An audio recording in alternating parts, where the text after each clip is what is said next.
Praise the Lord.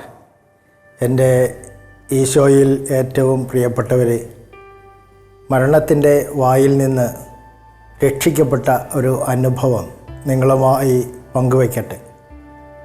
അപകടത്തിൽ നിന്ന് രക്ഷപ്പെടുമ്പോൾ സാധാരണ നമ്മൾ ഉപയോഗിക്കാറുള്ള വാക്ക് ഭാഗ്യം കൊണ്ട് രക്ഷപ്പെട്ടു എന്നാണ്. എന്നാൽ ഒരു ദൈവവിശ്വാസി അങ്ങനെ പറയരുത് എന്നാണ് എൻ്റെ അഭിപ്രായം. ഒരു മനുഷ്യനും ഭാഗ്യം കൊണ്ട് രക്ഷപ്പെടുന്നില്ല. ദൈവത്തിൻ്റെ ശക്തമായ കരങ്ങൾ കൊണ്ട്, അവിടുത്തെ പരിപാലന കൊണ്ടാണ് നമ്മൾ രക്ഷിക്കപ്പെടുന്നത്. അതുകൊണ്ടാണ് മരണത്തിൻ്റെ വായിൽ നിന്ന് രക്ഷിക്കപ്പെട്ട എന്ന പാസീവ് വോയിസ് ഞാൻ ഉപയോഗിച്ചത്. സംഭവം നടക്കുന്നത് 2002 ഒക്ടോബർ മാസത്തിലാണ്.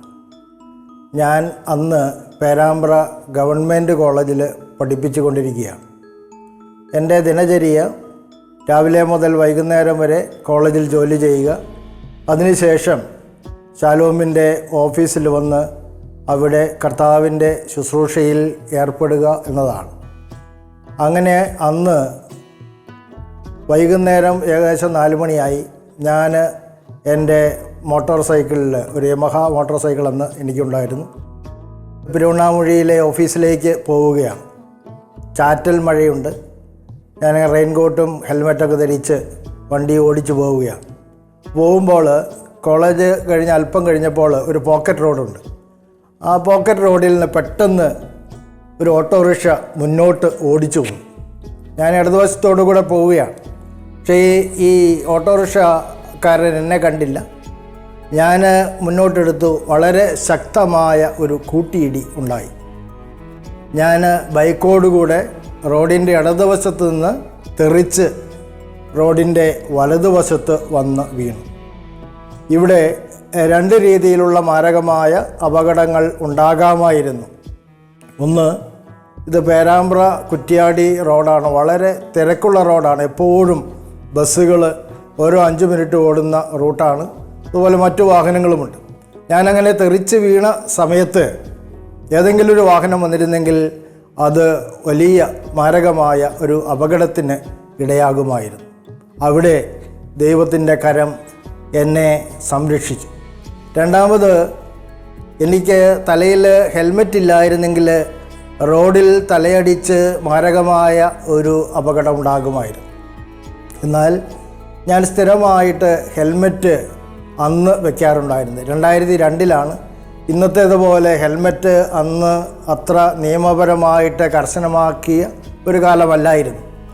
എങ്കിലും ഞാൻ ഹെൽമെറ്റ് സ്ഥിരമായി വയ്ക്കുവാനുള്ളൊരു കാരണമുണ്ട്. എനിക്ക് വേണ്ടി പ്രാർത്ഥിച്ച ഒരു കൗൺസിലർ ഇങ്ങനെ പറഞ്ഞു, സ്ഥിരമായിട്ട് ബൈക്ക് ഓടിക്കുമ്പോൾ എപ്പോഴും ഹെൽമെറ്റ് വയ്ക്കണം, ഹെൽമെറ്റ് വയ്ക്കാതെ ഒരിക്കലും ബൈക്ക് ഓടിക്കരുത്. ദൈവം നമ്മുടെ ജീവിതത്തെ മുൻകൂട്ടി പൂർണ്ണമായിട്ടും കാണുന്നവനാണ്. നമ്മുടെ ജീവിതത്തിൽ സംഭവിക്കുന്ന എല്ലാ കാര്യങ്ങളും ദൈവത്തിനറിയാം. ഈ അപകടം പോലും ദൈവത്തിനറിയാം. അതുകൊണ്ട് അവിടെ എനിക്ക് സംരക്ഷണം കിട്ടുവാൻ വേണ്ടി ദൈവം നാളുകൾക്ക് മുമ്പ് ഇങ്ങനെ ഒരു സന്ദേശം നൽകിയതാണ്. അതുകൊണ്ട് ഞാനത് വളരെ കൃത്യമായിട്ട് പാലിച്ചിരുന്നു. എൻ്റെ വീട്ടിൽ നിന്ന് 100 മീറ്റർ അകലെയുള്ള അങ്ങാടിയിലേക്ക് പോകുമ്പോഴും ബൈക്ക് ഓടിച്ചാണ് പോകുന്നതെങ്കിൽ ഞാൻ ഹെൽമെറ്റ് വെച്ചിരുന്നു. അതുകൊണ്ട് ആളുകൾ തമാശയായിട്ട് പറയുമായിരുന്നു, സാറിൻ്റെ തലയിൽ എപ്പോഴും ഹെൽമെറ്റ് ഉണ്ടോ എന്ന്. അപ്പോൾ ആ ദൈവത്തിൻ്റെ ആ നിർദ്ദേശത്തെ കൃത്യമായി അനുസരിക്കാൻ തയ്യാറായതുകൊണ്ട് അന്ന് അപകടമുണ്ടായപ്പോൾ എനിക്ക് തലയ്ക്ക് യാതൊരു പരിക്കും പറ്റാതെ രക്ഷപ്പെട്ടു. സങ്കീർത്തനങ്ങളിൽ 5-ാം സങ്കീർത്തനത്തിൽ 12-ാം വാക്യത്തിൽ ഇപ്രകാരം പറയുന്നു, കർത്താവേ, നീതിമാന്മാരെ അവിടുന്ന് അനുഗ്രഹിക്കുന്നു, പരിച കൊണ്ടെന്ന പോലെ കാരുണ്യം കൊണ്ട് അവരെ അവിടുന്ന് മറയ്ക്കുന്നു. കർത്താവെ, നീതിമാന്മാരെ അവിടുന്ന് അനുഗ്രഹിക്കുന്നു. പഴയ നിയമത്തിൽ നീതിമാന്മാർ എന്ന വാക്കാണ് ഉപയോഗിക്കുന്നത്. എന്നാൽ പുതിയ നിയമത്തിലേക്ക് വരുമ്പോൾ ഈ കോൺസെപ്റ്റ്, നീതിമാൻ എന്ന ആ കോൺസെപ്റ്റ് മാറുകയാണ്. അവിടെ ദൈവത്തിൻ്റെ കരുണയാണ് കൂടുതൽ പ്രാധാന്യം കൊടുക്കുന്നത്. റോമാക്കാർക്ക് എഴുതിയ ലേഖനത്തിൽ 3-ാം അധ്യായത്തിൽ 10-ാം വാക്യത്തിൽ പൗലോസ്ലീഹ ഒരു പ്രധാനപ്പെട്ട കാര്യം നമ്മളെ ഓർപ്പിക്കുന്നുണ്ട്, നീതിമാനായി ആരുമില്ല, ഒരുവൻ പോലുമില്ല. അപ്പോൾ ദൈവസന്നിധിയിൽ ഞാൻ നീതിമാനാണ്, ഞാൻ നല്ലവനാണ് എന്ന് അഭിമാനത്തോടെ നിൽക്കുവാൻ നമുക്കാർക്കും സാധിക്കുകയില്ല എന്നാണ് പൗലോസ്ലീഹ നമ്മെ ഓർപ്പിക്കുന്നത്. കാരണം ഒരു ദിവസം തന്നെ എത്രയോ പ്രാവശ്യം നമ്മൾ മനസ്സുകൊണ്ട്, വാക്കുകൊണ്ട്, പ്രവൃത്തി കൊണ്ട് ദൈവത്തെ വേദനിപ്പിക്കുന്നവരാണ്. അതുകൊണ്ട് പൗലോസ്ലീഹ ഇപ്രകാരം നമ്മെ വീണ്ടും ഓർമ്മിപ്പിക്കുന്നുണ്ട്. റോമാക്കാർക്ക് എഴുതിയ ലേഖനത്തിൻ്റെ 9-ാം അധ്യായത്തിൽ 16-ാം വാക്യത്തിൽ ഇപ്രകാരം പറയുന്നു, മനുഷ്യൻ്റെ ആഗ്രഹമോ പ്രവൃത്തിയോ അല്ല, ദൈവത്തിൻ്റെ ദയയാണ് എല്ലാറ്റിൻ്റെയും അടിസ്ഥാനം. ദൈവം കാരുണ്യം കാണിക്കുന്നത് കൊണ്ടാണ്, കർത്താവിൻ്റെ ദയ കൊണ്ടാണ്, ഗോഡ്സ് മേഴ്സി, അതാണ് നമ്മുടെ എല്ലാ വിജയത്തിൻ്റെയും എല്ലാ രക്ഷപ്പെടലിൻ്റെയും അടിസ്ഥാനം എന്ന് പൗലോസ്ലീഹ നമ്മെ ഓർപ്പിക്കുകയാണ്. സങ്കീർത്തകൻ പറയുകയാണ്, നീതിമാനെ അനുഗ്രഹിക്കുന്നു എന്ന് പറയുമ്പോൾ നമ്മൾ മനസ്സിലാക്കേണ്ടത്, ദൈവത്തിൽ പൂർണ്ണമായിട്ടും ആശ്രയിക്കുന്ന ഒരു വ്യക്തിയെ ദൈവം എപ്പോഴും സംരക്ഷിക്കുന്നു എന്നുള്ളതാണ്. എപ്രകാരമാണ് സംരക്ഷിക്കുന്നതെന്ന് അടുത്ത വാക്യത്തിൽ പറയുന്നു, പരിച കൊണ്ടെന്ന പോലെ കാരുണ്യം കൊണ്ട് പറയുന്നു. ആ മനുഷ്യനെ ദൈവം തൻ്റെ കാരുണ്യം കൊണ്ട് അങ്ങനെ പൊതിയുകയാണ്. അങ്ങനെ പൊതിയുമ്പോൾ അതൊരു പരിചയമായിട്ട് നിൽക്കും. പരിചയുടെ ഉപയോഗം നമുക്കറിയാം, ശത്രുവിൻ്റെ കൂരമ്പുകൾ ഏൽക്കാതെ നമുക്ക് സംരക്ഷണം നൽകുന്നതാണ് പരിച. ഇതുപോലെ ഒരു ദൈവ മനുഷ്യനെ, ദൈവത്തിൽ പൂർണ്ണമായിട്ടും ആശ്രയിക്കുന്ന ഒരു വ്യക്തിയെ ദൈവം എപ്പോഴും തൻ്റെ കാരുണ്യം കൊണ്ട് മറയ്ക്കുന്നു. ഒരു വിധത്തിൽ ചിന്തിച്ചാൽ നമുക്ക് അഹങ്കരിക്കുവാനായിട്ടൊന്നുമില്ല. പലതരത്തിലുള്ള കഴിവുകൾ നമുക്കുണ്ട്. ആ കഴിവുകളെക്കുറിച്ച് പലപ്പോഴും നമ്മൾ അഭിമാനിക്കാറുമുണ്ട്. പക്ഷേ ദൈവത്തിൻ്റെ കാരുണ്യമില്ല എങ്കിൽ, ദൈവം കരം പിൻവലിച്ചാൽ ഇത് ഒരു നിമിഷം കൊണ്ട് നഷ്ടപ്പെടാവുന്നതേ ഉള്ളൂ.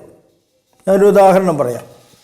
പ്രസിദ്ധനായിട്ടുള്ള അർജന്റീനിയൻ സാഹിത്യകാരനാണ് ഗബ്രിയേൽ ഗാർസിയ മാർക്കേസ്. നോബൽ സമ്മാനം നേടിയ സാഹിത്യകാരനാണ്.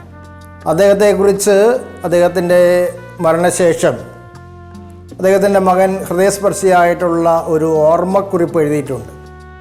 ആ പുസ്തകത്തിൻ്റെ പേര് a farewell to Gabo and Mercedes, a son's memoir എന്നാണ്. ഗാബോ എന്നാണ് അദ്ദേഹത്തെ ആളുകൾ ലോകമെമ്പാടുമുള്ള അദ്ദേഹത്തിൻ്റെ വായനക്കാർ വിളിച്ചിരുന്നത്. മെസിഡസ് എന്നുള്ളത് അദ്ദേഹത്തിൻ്റെ ഭാര്യയുടെ പേരാണ്. ഈ മാർക്കേസിൻ്റെ ഒരു അഭിമാനം അദ്ദേഹത്തിൻ്റെ ഓർമ്മയാണ്. അദ്ദേഹം പറയുകയാണ്, ഓർമ്മയാണ് എൻ്റെ പണിയായുധം, ഞാൻ ഓർമ്മ കൊണ്ടാണ് ജോലി ചെയ്യുന്നത്. അത്രമാത്രം അത്ഭുതകരമായിട്ടുള്ള ഓർമ്മശക്തിയുള്ള ഒരു മനുഷ്യനായിരുന്നു മാർക്കേസ്. ഓർമ്മകളുടെ അത്ഭുത മനുഷ്യൻ എന്നാണ് അദ്ദേഹം വിശേഷിക്കപ്പെട്ടിരുന്നത്. അതിൽ അദ്ദേഹം വളരെയധികം അഭിമാനിക്കുകയും. പക്ഷേ 70-ാം വയസ്സായപ്പോൾ അദ്ദേഹത്തിൻ്റെ ഈ ഓർമ്മ പതുക്കെ നഷ്ടപ്പെടാൻ തുടങ്ങി. ഓർമ്മക്ഷയം, സ്മൃതിക്ഷയം, ഡിമെൻഷ്യ അദ്ദേഹത്തെ ബാധിച്ചു. ഒരു ദിവസം അദ്ദേഹത്തിൻ്റെ ഭാര്യ വീട്ടിലെ ഓരോ കാര്യങ്ങൾ ചെയ്യുമ്പോൾ അദ്ദേഹം മകനോട് ചോദിക്കുകയാണ്, ഈ സ്ത്രീ എന്തിനാണ് ഇങ്ങനെ വീട്ടിൽ വന്ന് നിർദ്ദേശങ്ങൾ നൽകുന്നത്? അത് തൻ്റെ ഭാര്യയാണ് എന്ന് തിരിച്ചറിയുവാൻ പറ്റാത്ത രീതിയിലുള്ള ഒരു ഓർമ്മക്കുറവ് അദ്ദേഹത്തെ ബാധിച്ചു. അപ്പോഴാണ് വീട്ടുകാർ, മകൻ തിരിച്ചറിയുന്നത് അച്ഛന് മാരകമായിട്ടുള്ള ഈ രോഗം ഉണ്ട് എന്നുള്ളത്. പ്രിയപ്പെട്ടവരെ, അതുകൊണ്ട് നമ്മൾ ചിന്തിക്കേണ്ടത്, നമുക്ക് അഭിമാനിക്കുവാനായിട്ട് ഈ ലോകത്തിൽ ഒന്നുമില്ല. സമ്പത്തോ ആരോഗ്യമോ ധനമോ ജോലിയോ ജീവിത പങ്കാളിയോ മക്കളോ ഇല്ല. ഇതെല്ലാം ദൈവത്തിൻ്റെ ദാനമാണ്. ദൈവത്തിൻ്റെ കൃപ കൊണ്ടാണ്, ദൈവത്തിൻ്റെ കാരുണ്യം കൊണ്ടാണ്, ദൈവത്തിൻ്റെ പരിപാലന കൊണ്ടാണ് നമ്മൾ ഓരോ ദിവസവും മുന്നോട്ട് പോകുന്നത് എന്ന് ഉറച്ച് ബോധ്യപ്പെടുമ്പോൾ ദൈവത്തിൻ്റെ പരിപാലനയുടെ തണലിൽ വലിയ ശാന്തതയോടെ, സുരക്ഷിതത്വത്തോടെ, ഉത്കണ്ഠയില്ലാതെ നമുക്ക് ജീവിക്കുവാനായിട്ട് സാധിക്കും. ഞാൻ ഈ മരണത്തിൽ നിന്ന് രക്ഷപ്പെട്ടു എങ്കിലും എനിക്ക് ഈ അപകടത്തിലൂടെ കാര്യമായിട്ടുള്ള പരിക്ക് പറ്റി. എൻ്റെ ഇടത് കൈ വട്ടമൊടിഞ്ഞു. അന്ന് രാത്രി തന്നെ എന്നെ മെഡിക്കൽ കോളേജിലേക്ക് കൊണ്ടുപോയി അവിടെ അവർക്ക് കൈകാര്യം ചെയ്യാൻ പറ്റാത്തത് കൊണ്ട് ഒരു സ്വകാര്യ ആസ്പത്രിയിൽ പ്രവേശിപ്പിച്ചു. രാത്രി അടിയന്തര ശസ്ത്രക്രിയ ചെയ്തു. അത് ശരിയായില്ല, എല്ല് കൂടിച്ചേർന്നില്ല. കുറേ നാളുകൾ കഴിഞ്ഞപ്പോൾ എൻ്റെ കൈ നീര് വയ്ക്കാൻ തുടങ്ങി. വീണ്ടും ഒരു വിദഗ്ധ ഡോക്ടറെ കാണിച്ച് രണ്ടാമത് ഒരു ശസ്ത്രക്രിയ ചെയ്തു. അത് 2003 ഈസ്റ്റർ വീക്കിലാണ്, ഹോളി വീക്കിലാണ്. അന്ന് പെസഹ വ്യാഴാഴ്ച, ദുഃഖവെള്ളിയാഴ്ചയൊക്കെ ഈ ഓപ്പറേഷൻ കഴിഞ്ഞ് ഞാൻ ആസ്പത്രിയിലായിരുന്നു. അത് കഴിഞ്ഞ് ഈ ഓപ്പറേഷൻ കഴിഞ്ഞ് വീണ്ടും അടുത്ത വർഷം മറ്റൊരു ഓപ്പറേഷൻ നടത്തി, ഈ കമ്പികൾ മാറ്റുവാൻ വേണ്ടി. അപ്പോൾ ഇത് കേട്ട എൻ്റെ ഒരു സുഹൃത്ത് പറഞ്ഞു, ഇത് ബാഗിൻ്റെ സിബ് ഊരുന്നത് പോലെയാണല്ലോ ഇങ്ങനെ ഈ കൈ തുറന്ന് അത് വീണ്ടും സർജറി ചെയ്യുന്നത് എന്ന്. ഇങ്ങനെ നിരന്തരമായിട്ടുള്ള ഈ ഓപ്പറേഷനുകൾക്ക് വിധേയമായപ്പോൾ ആ നാളുകളിൽ എൻ്റെ മനസ്സിൽ വലിയ ഒരു ഖേദചിന്തയുണ്ടായിരുന്നു. ഇത് ഈ അപകടമുണ്ടായതിനെക്കുറിച്ച് എൻ്റെ ഒരു ശ്രദ്ധക്കുറവ് ഇതിലുണ്ടായല്ലോ എന്നൊരു ചിന്ത. അത് ഇതാണ് നമുക്ക് പലർക്കും ഉണ്ടാകാവുന്ന ഒരു റിഗ്രറ്റാണ്. അതുകൊണ്ടാണ് ഞാൻ ഇതിനെക്കുറിച്ച് പറയുന്നത്. ഈ അപകടമുണ്ടായ ദിവസം വൈകുന്നേരം എനിക്ക് കോളേജിലെ ഒരു സ്റ്റാഫ് ഒരു മിഠായി സ്നേഹത്തോടെ നൽകി. ഞാൻ മിഠായി കഴിക്കാറില്ല, അത് എൻ്റെ പോക്കറ്റിലിട്ടു. ഞാൻ ബൈക്കിൻ്റെ അടുത്തേക്ക് വന്നപ്പോഴാണ് ഏകദേശം ഒരു 10 മീറ്റർ ദൂരെ എൻ്റെ ഒരു സുഹൃത്ത് സ്റ്റാഫിനെ കണ്ടു, അധ്യാപകനെ കണ്ടു. ഞാൻ ഈ മിഠായി അദ്ദേഹത്തിന് കൊടുക്കുക, അദ്ദേഹത്തിന് സന്തോഷമാകുമല്ലോ എന്ന് വിചാരിച്ച് അദ്ദേഹത്തിൻ്റെ അടുത്തേക്ക് ചെന്നു. ആ മിഠായി അദ്ദേഹത്തിന് കൊടുത്ത് വീണ്ടും തിരിച്ചു വന്ന് ബൈക്ക് എടുത്തു. അപ്പോൾ ഏകദേശം ഒരു 2 മിനിറ്റോളം എനിക്ക് അതിലൂടെ നഷ്ടപ്പെട്ടു. അപ്പോൾ എൻ്റെ ചിന്ത ഇതായിരുന്നു, ഞാൻ അന്ന് ആ മിഠായി കൊടുക്കാൻ പോയില്ലായിരുന്നെങ്കിൽ ആ 2 മിനിറ്റ് ലാഭിക്കാമായിരുന്നു. ആ 2 മിനിറ്റ് എനിക്ക് ലാഭിച്ചിരുന്നെങ്കിൽ എൻ്റെ ബൈക്ക് വഴി കടന്നു പോകുമായിരുന്നു. ഓട്ടോറിക്ഷ വരുന്നതിന് മുമ്പ് തന്നെ എനിക്ക് ആ വഴിക്ക് അപ്പുറം കടക്കാമായിരുന്നു, പോക്കറ്റ് റോഡിൻ്റെ അപ്പുറം കടക്കാമായിരുന്നു. ആ മിഠായി കൊടുത്തത് കൊണ്ടാണല്ലോ ഇത് സംഭവിച്ചത് എന്ന ഒരു ഖേദചിന്ത എന്നെ വളരെ നാളുകൾ അലട്ടിയിരുന്നു. പ്രിയപ്പെട്ട, ഒരുപക്ഷെ നിങ്ങൾക്കും ഇങ്ങനെയുള്ള ഖേദചിന്തകളുണ്ടാകാം. ഞാൻ അങ്ങനെ ചെയ്തതുകൊണ്ടാണല്ലോ, ആ തീരുമാനം എടുത്തുകൊണ്ടാണല്ലോ, അത് മണ്ടത്തരമായി പോയല്ലോ, ആ കോഴ്സിന് ചേർന്നത് കൊണ്ടാണല്ലോ ഇങ്ങനെയൊക്കെ സംഭവിച്ചത്, ഈ പരാജയമുണ്ടായത്, ഈ അപകടമുണ്ടായത്. ഇങ്ങനെയുള്ള ഖേദചിന്തകൾ പലപ്പോഴും നമ്മെ നിരാശയിലേക്ക്, നിർവികാരതയിലേക്ക് നയിക്കാറുണ്ട്. ഞാൻ പറയട്ടെ, അങ്ങനെയൊരു ഖേദചിന്തയ്ക്ക് അടിസ്ഥാനമില്ല. ഇന്ന് തിരിഞ്ഞു നോക്കുമ്പോൾ എനിക്ക് വളരെ സന്തോഷത്തോടെ പറയാൻ സാധിക്കും, അത് ദൈവം അനുവദിച്ചതാണ്. ദൈവം അനുവദിക്കാതെ ഒരു മനുഷ്യൻ്റെ, മകളുടെ ജീവിതത്തിൽ ഒന്നും സംഭവിക്കുന്നില്ല.